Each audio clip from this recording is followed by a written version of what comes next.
Maximum minimum algorithm. State the reason why the maximum minimum algorithm can or cannot be applied to determine the maximum and minimum values of the following. So we are given three examples here. One is example of a straight line y equals to 2x minus 1 with boundary conditions where x is between minus 2 and 2, both included. Part B is a reciprocal transformed function y equals to 2 over x plus 1 where x is greater than equal to minus 2 and less than equals to 2. And C is y equals to 1 over x minus 5 with boundary conditions as x greater than equal to minus 2 and less than equal to 2. Now the question says that you need to state reasons why maximum minimum algorithm cannot or can be applied in these conditions. Now let's first understand what is this algorithm, right?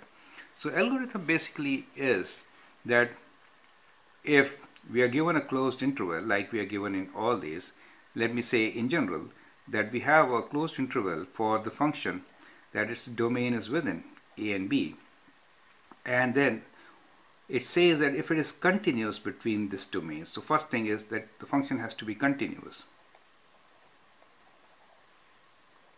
in given range, or you can say given domain of x, right? In given interval, let that be better term.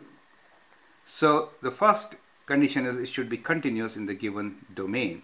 In that case, we can have maximum or minimum at one of these or at a critical number. So first is the validity is when it is continuous within the given interval.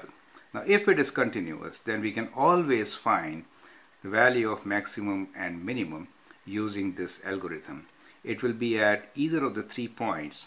It can be the value of function at a, or it can be at value of the function at b, or value of the function at a critical point c, where c is a critical number. And how do you get c? You get c by equating f dash x to 0. That is how you get c, right? Sometimes we extend this definition and we say f dash x does not exist. So we include those points also. That is to take care of corners and cusps, right? So those are also the points where you can expect to get absolute maximum or minimum, right? So you have to be careful, but we will not be considering, of course, the asymptotes, right? Since asymptotes will not be in the domain, and if there are asymptotes, then the function will not be continuous at those points. Therefore, it is a safe bet, and I think it's very important to consider the points where the derivative does not exist. So the critical number is a point on the function where its derivative is either 0 or the derivative does not exist, correct? So that is how we find maximum, minimum on the graph of a function. Now let's analyze the three given conditions, keeping these things in mind. So the first one is a linear equation. It is continuous in all its domain, and it is continuous definitely between minus 1 and plus 2. And therefore, you can apply this algorithm here. So it can be applied in this case, right, since it is continuous. The function b here is, denominator is x plus 1. So this function is discontinuous at minus 1. So x is not equal to minus 1. There is a vertical asymptote at this point. Now since minus 1 is within given interval, right? So we cannot apply this algorithm here. So it cannot be applied here. Do you understand? So the algorithm cannot be applied here since the function is discontinuous within the interval. It is discontinuous at x equals to minus 1.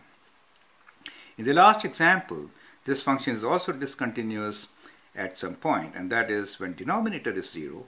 So it is discontinuous at 5. So the domain does not include 5. However, the interval which we are given is from minus 2 to plus 2, and since this interval does not include 5, we can apply the algorithm here and find absolute maximum and minimum for this function within the given interval. I hope you understand.